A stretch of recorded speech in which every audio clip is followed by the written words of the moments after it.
Today on NewsWatch, religious freedom, jobs, personal attacks, and Donald Trump. We've got the highlights from the Republican debate. Find out who scored big and who came out on top. Plus, struggle on the Temple Mount. Will the riots reach a tipping point as Palestinian youths clash with police again and again? And I think that there's a sense that the change is in the air in Cuba. will the Pope push for human rights in his visit to Cuba? Why all the signs point to a new era of transformation for the island nation.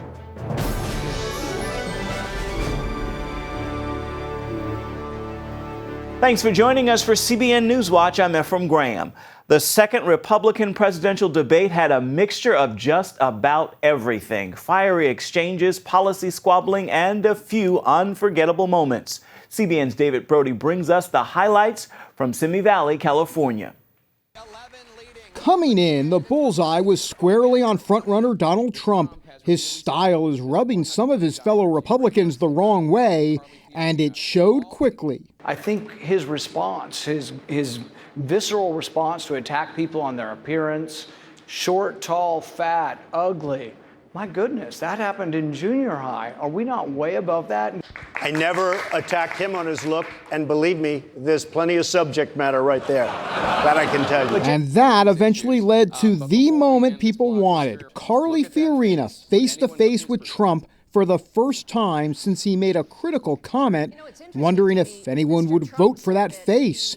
He says he meant her persona, but Fiorina challenged him. I think women all over this country heard very clearly what Mr. Trump said.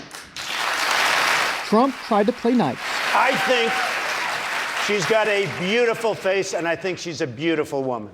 But playtime turned mean when they discussed Fiorina's past CEO experience that ended with layoffs and her out of a job. So I only say this, she can't run any of my companies. That I can tell you. Politicians have run up mountains of debt using other people's money. That is, in fact, precisely the way you ran your casinos. You ran up mountains of debt as well as losses using other people's money, and you were forced to file for bankruptcy. Tired of the back and forth, one candidate saw an opportunity and took it. You're both successful people. Congratulations. You know who's not successful? The middle class in this country who's getting plowed over by Barack Obama and Hillary Clinton. Let's start talking about those issues tonight and stop this childish back and forth between the two of you. Ms. Fiorina. But that's Trump's style, and showed it by going after Jeb Bush's brother and former president. Your brother and your brother's administration gave us Barack Obama because it was such a disaster those last 3 months that Abraham Lincoln couldn't have been elected. You know what? As it relates to my brother, there's one thing I know for sure. He kept us safe. I don't know if you remember. Other candidates tried to make their mark over the 3-hour event, like Ben Carson, a strong second in the poll. The pundits forgot about one thing, and that is the people, and they are really in charge. And Ohio Governor John Kasich had a reminder for everyone. I'm the only person on the stage and one of the few people in this country that led the effort as the chief architect of the last time we balanced the federal budget. Mike Huckabee had religious liberty on his mind and the double standard that Christians encounter. We made accommodation to the Fort Hood shooter to let him grow a beard. You're telling me that you cannot make an accommodation for an elected Democrat county clerk from Rowan County, Kentucky? A lighter moment came toward the end when the candidates were asked what they'd like to be called by the Secret Service as president. Bush, who's been accused by Trump of having low energy, and Trump, who has a healthy ego, were both ready. Ever ready. It's very high energy, Donald.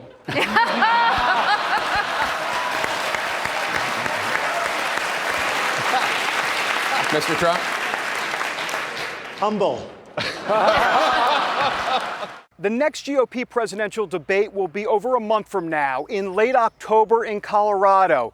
When we hit that debate, we are going to be full into fall. And so then the question becomes, will the summer of Trump become the fall of Trump, or will it become the fall of Donald Trump? David Brody, CBN News in Simi Valley, California. Thanks, David. And in a few minutes, we will have more on the rising candidate from the Republican field. David Brody sits down with Carly Fiorina to see what is driving her campaign. Is the economy finally healthy enough for a rise in interest rates? That is the big question the Federal Reserve is deciding. 6.5 years ago, the Fed lowered the interest rate to near zero in an effort to boost the economy. With the growth of the economy since then, the Fed has been hinting this might be an appropriate time to raise the rates. CBN News spoke with Stephen Moore of the Heritage Foundation to see how he thinks increasing interest rates will affect the economy. In my opinion, it doesn't matter all that much whether they do or don't. Now, I happen to think they probably should, because I think if they decide not to raise rates after telling us for the last 6 months they were going to do it, that only adds to the sense of panic that investors are going to have. Oh, maybe there's something. Moore thinks the slow economic growth rates for the past 6 years show there is no evidence lower interest rates actually boost the economy. This has been the worst recovery from a recession we've had since the 1930s.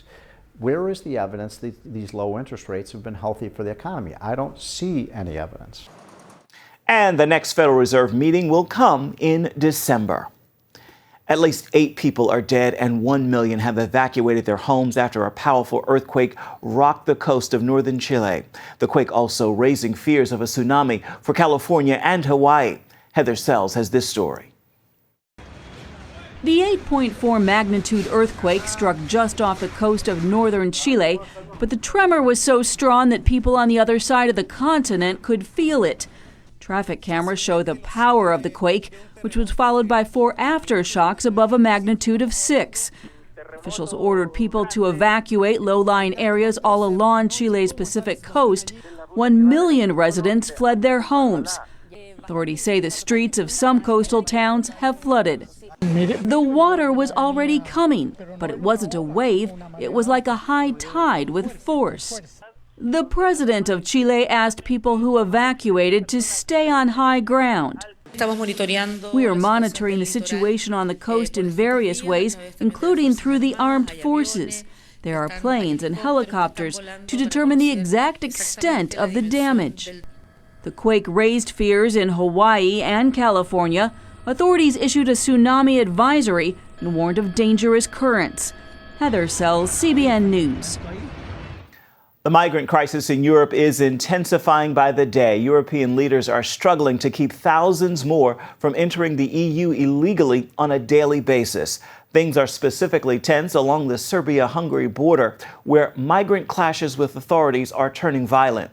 Wednesday, migrants pushed open a gate along the already sealed-off Hungary border.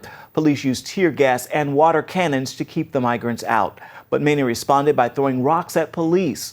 Dozens of people were injured. Now thousands of migrants are pouring into Croatia as an alternative to reach the EU. The Pentagon strategy for training Syrian fighters to defeat ISIS on the ground is a total failure. That is the conclusion of members of the Senate Armed Services Committee. The top general in charge of fighting ISIS testified before the committee Tuesday. He admitted a program to put more than 5,000 Syrian fighters on the battleground by year's end is falling far short of its goals. Can you tell us what the total number of trained fighters remains? It's a small number, and the ones that are in the fight is we're talking four or five.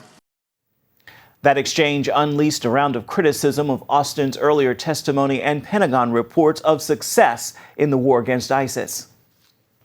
I must say I've been a member of this committee for nearly 30 years, and I have never heard testimony like this. Never. I have not attended a hearing that is so grossly distorted as the view of a terrible and tragic situation as I have seen from the witnesses. Last week, 2 senior intelligence analysts accused higher-ups of editing their reports to make it seem the fight is going better than it really is. ISIS says it will repeat the deadly terrorist attacks of 9/11 in a new video called "We Are Back in America." The radical Muslims say they will use cars full of explosives and suicide bombers. The video also shows quotes from Osama bin Laden, the mastermind of the 9/11 terrorist attacks. Like every Muslim, from the moment they realize the distinction in their hearts, hates Americans, hates Jews, and hates Christians. It also quotes bin Laden talking about declaring jihad against the U.S. government because of what he called its criminal actions. President Obama will meet with Israeli Prime Minister Benjamin Netanyahu at the White House in November to talk about the Iranian nuclear deal and ISIS. That announcement comes as U.S.-Israeli relations are more strained than ever, and as Israel stares down threats from every side. The latest concern, Israel under fire for an upsurge in Muslim violence on the Temple Mount in Jerusalem. But as Julie Stahl reports, Israel says it's not the one causing the trouble. The most recent flare-up on the Temple Mount, known to Muslims as the Haram al-Sharif, started on the eve of the Jewish holidays. Rioters prepared in advance and attacked police 4 days in a row. Earlier, police spokesman Mickey Rosenfeld told reporters how it works. From inside the Al-Aqsa Mosque, Muslims that are throwing petrol bombs and stone and desecrating their own mosque, and then attacking our police officers, so our police officers have to respond. Women hurl abuse and objects at visitors to the Al-Aqsa compound, which includes the Golden Dome of the Rock. Tourists that have walked around the Temple Mount, Jewish individuals that are walking around on the Temple Mount, that are causing no threat whatsoever. They've been attacked, stones have been thrown at them. The Dome of the Rock is the oldest Islamic structure in the world. It was built in 691 on Mount Moriah, where the Bible says Abraham sacrificed Isaac. But long before there was a Muslim shrine and mosque, 2 consecutive Jewish temples were built there in Bible times. Now Palestinians say Jews and non-Muslims have no right to pray there. That's the current status quo. Last week, Israeli Defense Minister Moshe Ya'alon outlawed 2 organizations causing trouble on the Temple Mount. Recently, CBN News encountered a hostile group of men and women in the Old City who were prevented from going up to the Mount. I don't like Jewish. I don't like Jews. This is the mosque. This is our house. That's for the Muslims. In response to the recent hostility, Israeli Prime Minister Benjamin Netanyahu said the status quo would remain. And because it's such a contested site, it's likely the unrest will continue. Julie Stahl, CBN News, the Temple Mount, Jerusalem. And still to come, CBN News goes one-on-one with the woman who wants to debate Hillary Clinton. See what Carly Fiorina is doing to break out from the Republican pack. The story's coming up after this. Republican candidate Carly Fiorina is being hailed for her performance in last night's debate among the top candidates. In the first debate, she only made the second tier, but her impressive performance there led to a surge in the polls. David Brody talked to Fiorina about her campaign, defunding Planned Parenthood, abortion, and much more. Thank you. Thank you so much. Nowadays, Carly Fiorina draws standing room only crowds while playing to conservative causes and proclaiming female power. How many of you would like to see me debate Hillary Clinton? While winning the GOP nomination remains a tall order, she is on the rise following a strong performance in the first GOP debate. Did you know you're trending out there? You're trending, whatever that means. I know what it means. Fiorina calls the Ohio debate a good first step. This was an opportunity for me to introduce myself, for people to get to know who I am, how I think, and what I might do. And so from that point of view, I was really pleased. Voters seem pleased as well. Her numbers include a 20-point jump in likability. She's moved from 1 to 9% in many state polls. But despite the increased recognition and momentum, Fiorina knows work must be done. What do you think you need to convince voters of specifically? Well, I think, honestly, we now have momentum to capitalize on. But I think the mission remains the same. I need to convince voters that I can win this job because people know it's really important to win in 2016. And I need to convince voters as well that I can do the job. And I think more and more voters are concluding, yeah, she could win this job and she could do this job. One positive is how she stood out in the conversation over recent Planned Parenthood videos. Fiorina wants to stop taxpayer money from going to the abortion provider, and she's willing to shut down the federal government to make that happen. Honestly, if it came to that, I would. I hope it doesn't come to that. If we are not prepared to stand up and fight over this, What are we prepared to stand up and fight over? Fiorina is certainly a fighter. She's a breast cancer survivor, former CEO of a Fortune 500 company, and now wants to take on Democrats in the abortion debate. Hillary Clinton and other Democrats talk about, well, it's about reproductive choice. It's about, it's a woman and her decision. Oh, please. You know, it's such a tired old song. The majority of Americans now agree that abortion for any reason at all after 5 months is wrong. Honestly, that Democrats believe that it's okay for a 13-year-old girl to have an abortion without a parent's permission, but she can't go to a tanning salon, she can't go get a tattoo. This is the kind of hypocrisy that we have to expose. Tough talk from a woman who counts the former Prime Minister of Britain, the Iron Lady, as someone she admires greatly. The hero that I have thought a lot about in this campaign is Margaret Thatcher, because it was Margaret Thatcher who said, "I am not content to manage the decline of a great nation. I'm prepared to lead the resurgence of a great nation." And I think that's what 2016 is about, the leadership for the resurgence of this great nation. Right now, Fiorina needs to keep surging in the polls to get ahead in a crowded GOP field. David Brody, CBN News. And next, communist Cuba is opening its doors to welcome Pope Francis. Could more big changes be just around the corner? We'll explore coming up.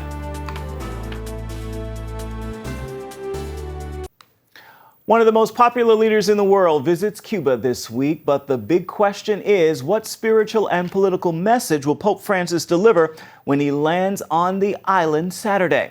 As Heather Sells reports, many hope his appearance will help pave the way for positive changes in the communist country. For months, Cuba has been preparing for Pope Francis's visit. As the first Spanish-speaking pontiff, he will share a special connection with the country's 11 million people. Hundreds of thousands of Cubans are expected to line the streets of Havana to welcome the Pope. One reason, the government is requiring all its students and all its workers to come out. Pope John Paul II visited almost 20 years ago, followed by Pope Benedict in 2012. So why another visit just 3 years later? I think that there's a sense that the change is in the air in Cuba. Dr. Stephen Schneck of the Catholic University of America believes all three sensed an opening in Cuba. I think that all three of the pontiffs think that we're at a moment in history, maybe one of those cracks in time, when important transformations relative to the church can occur. Francis has already played a key role, working behind the scenes in negotiations between the U.S. and Cuba, which led to the restoration of diplomatic relations. All this in spite of Cuba's restrictions on the Catholic Church. The irony, of course, is that the church was repressed. It still is, I think, repressed. But I'm not surprised that the church, nevertheless, is the way forward. Now Francis moves from behind the scenes to the main stage. So will he use the platform to push for further change?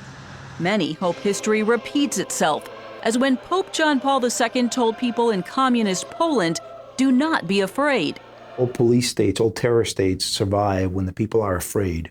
But when Christians in Poland saw each other so left and right, and so people were not afraid to defy the regime, that was a gigantic step, and it was really due to the Pope's visit. Hopefully Francis can have the same effect in Cuba. Pope Francis doesn't strongly oppose communism, and he has already pushed the U.S. to lift the trade embargo on Cuba. He could make a difference, however, by pressuring the Cuban government in another key area. I don't see how he cannot talk about human rights. Just last Friday, the Cuban government announced the release of 3,500 prisoners, including those held for political reasons. Not mentioned in that headline is the Castro regime's record arrests of dissidents this summer, including 700 in August. One group, the Ladies in White, typically protest on the way to Mass. It would be unconscionable for him not to meet with the dissidents who, after all, demonstrate on their way to church. The Pope's visit could also reinvigorate the Catholic Church here. By the Church's own estimates, less than 5% of Cubans regularly attend Mass, and evangelicals will also be listening. There is huge interest in the Pope's visit here. Believers are hoping it will open the doors for evangelism and perhaps allow for more freedom for churches. But evangelicals also fear confusion with any promotion of the Catholic Church. That's because in Cuba, followers of Santeria have mixed their blend of African religions with Catholic teachings. African religions hide behind the Catholic Church. The truth, when it comes with some contamination, stops being the truth. Fidel and Raul Castro were both Jesuit schoolboys before turning to communism. In recent years, however, their stance towards the church has softened. After meeting with the Pope at the Vatican in May, Raul Castro told reporters he was considering a return to the church and insisted that he was not joking. While that's offensive to many, it's a sign of hope to others. I think that in some ways this Pope is a kind of a conscience for this age of the world.